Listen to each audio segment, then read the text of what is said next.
Seberat apapun yang kita hadapi, jangan pernah rapuh. Sejauh apapun yang kita jalani, jangan pernah terhenti. Karena realitas kehidupan adalah cerminan dari jiwa dan pikiran kita. Maka dari itu, jangan biarkan rasa takutmu akan menentukan nasibmu.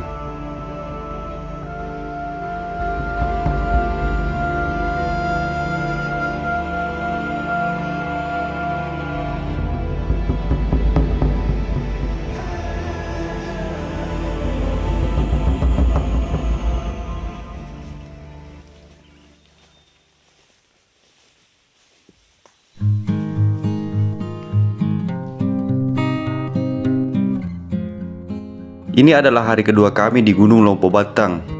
Jika seandainya pendakian ini sesuai rencana sebelumnya, maka di hari ini kami sudah berada di pos 5. Jalur pendakian dari pos 2 menuju pos 3 tak begitu banyak menguras tenaga kami. Jalur yang terjal seringkali diimbangi oleh jalur yang landai. Begitu juga dengan sinar matahari yang seringkali juga tertutup oleh dedaunan pohon di sepanjang jalur ini.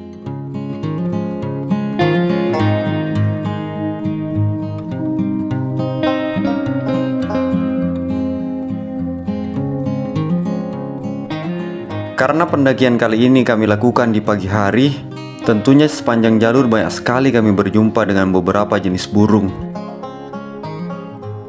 Ada dari beberapa mereka yang berkicau dari atas ketinggian batang pohon, tapi tak sedikit dari mereka yang terkadang datang menghampiri kami.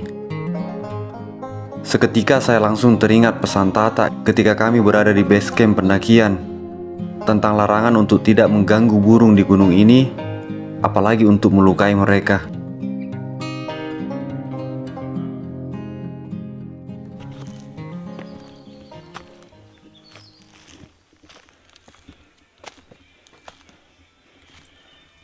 Wih, kenapa berhenti? Pos 3? Istirahat dulu, pos 3. Oke, akhirnya kita sampai juga di pos 3 MT Lompo Batang. Kita mau mungkin sebat dulu di sini, baru kita lanjut pos 4. Oke. Ini cuacanya cuma cukup dingin, tapi lumayan sudah ada cahaya matahari yang masuk hutan ini. Kenapa dirimu selalu bawa nutrisari, nggak bawa etrajos saja? Mahal ikat rajos kak nutrisari murah. Tapi lebih enak ini ya. Iya. Oke.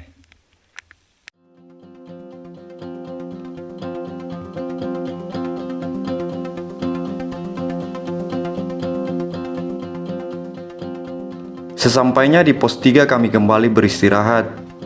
Sebelum akhirnya kami melanjutkan pendakian menuju pos 4.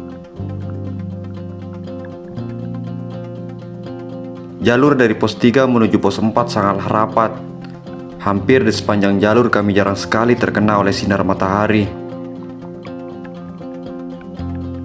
Itulah mengapa teman saya Arfi dan Murbe menyarankan untuk tidak melanjutkan pendakian di malam hari menuju pos 5. Selain karena vegetasi yang sangat rapat, sumber mata air juga sangatlah jauh dari tempat camping di pos 5.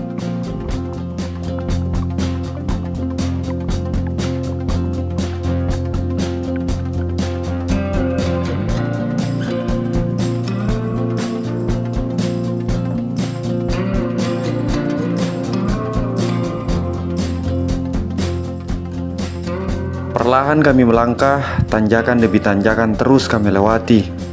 Perpaduan view di jalur menuju pos 4 antara hutan lumut dan beberapa pohon raksasa membuat langkah dan waktu kami semakin tak terasa.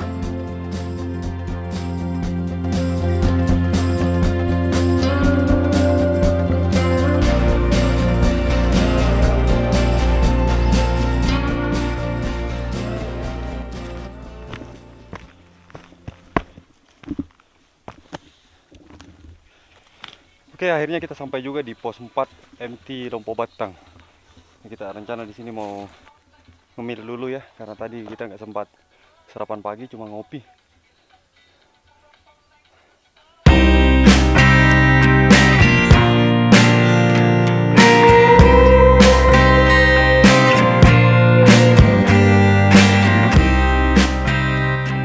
Sekitar jam 9 pagi akhirnya kami tiba di pos 4. Di pos ini, agak sedikit lama kami beristirahat, menyantap beberapa cemilan dan menyeduh kopi sambil menikmati keindahan tempat ini. Jalur dari pos 4 menuju pos 5 lumayan cukup panjang dan sangat menantang. Akar pohon malang melintang dengan tanjakan yang sangat menguras tenaga. Jalur nanjak yang tiada henti terlihat di depan mata. Itulah mengapa sebagian dari pendaki pernah berkata, di gunung itu bukan hanya fisik yang kita jaga, yang tak kalah penting adalah mental kita. Mental kita yang cepat sekali terjatuh ketika melihat perubahan alam yang tak sesuai dengan rencana kita. Hah? Sudah mau lihat kota. Mana? Sana di bawah. Menuju pos 5. Ini kita cicil-cicil terus pendakian kita, karena ya treknya anyap. Di sini kita bisa melihat beberapa desa dari sini ya.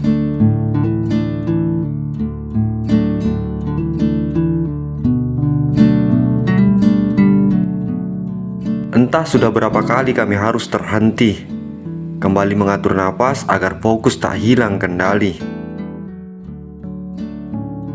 Di jalur dari pos 2 menuju pos 5, kita harus menyiapkan persediaan air yang lebih.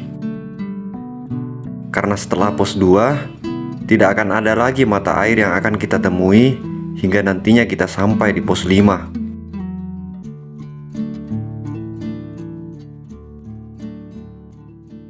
Di jalur ini kita juga bertemu sama pendaki tulis-tulis ya. Murbe, ada pendaki tulis-tulis sini. Ini, tumban tapi nyaman. Maksudnya?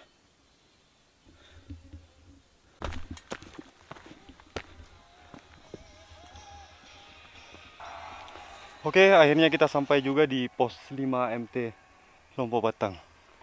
Ini kita rencana di sini nggak mau istirahat, kita mau langsung pos 6. Kita cicil perjalanan kita. Oh ya teman-teman yang belum pernah mendaki ke Lompo Batang, di Lompo Batang ini adalah tempat kita sebenarnya mau menginap tadi malam, tapi katanya air jauh di bawah sana, turun ke bawah.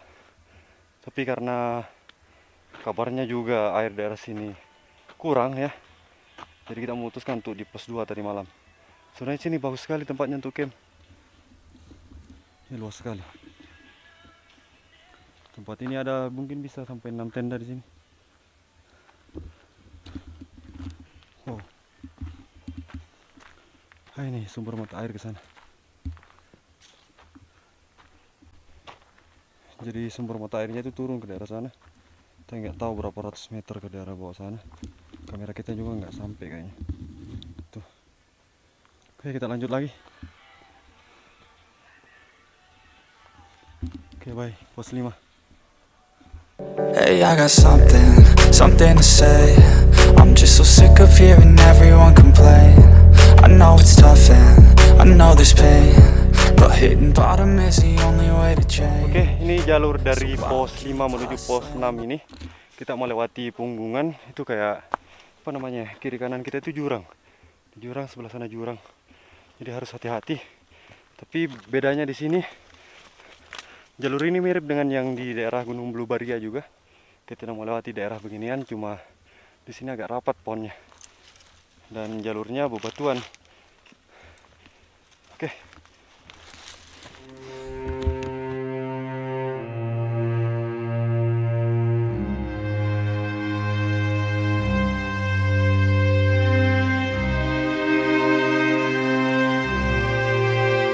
Setelah kami sampai di pos 5, kami tak lagi beristirahat. Kami langsung melakukan pendakian menuju pos 6.